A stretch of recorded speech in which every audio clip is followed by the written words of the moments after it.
বরানগরে duty পড়েছে আমাদের। না, আগেও 24-এর ভোটে করেছি আমি। না, ভয়ের সেরকম কিছু নেই, ব্যবস্থা তো যথেষ্ট সঙ্গতিপূর্ণ। এখানে আমাদের ফার্স্ট পোলিং প্রিসাইডিং যারা আছেন তারা ওখানে লাইন দিয়েছেন, আমরা এখানে আছি দিদিরা, সেরকম কোনো অসুবিধা মনে হচ্ছে না।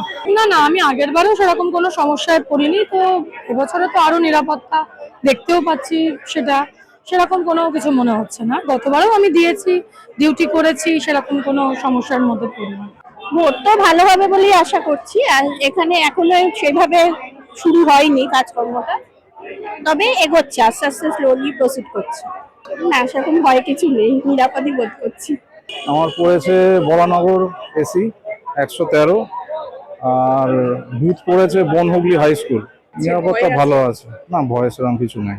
না, আমার ওই অন্য পোলিং অফিসাররা গিয়ে অ্যাটেন্ডেন্স দিচ্ছে, ওরা আসলে একসঙ্গে যাবো গিয়ে। নিরাপত্তা এমনি বুথ লেভেলে এর আগেও আমি একটা ডিউটি করেছি, ওই বাড়ি বাড়ি গিয়ে ভোট নেওয়ার, যেটা ওখানেও সিকিউরিটি ভালো ছিল।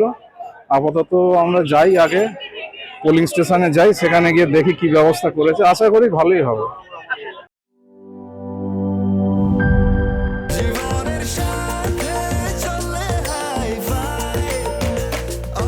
স্বাস্থ্যকর অল টাইম, সব সময় অল টাইম হেলদি লাইফ।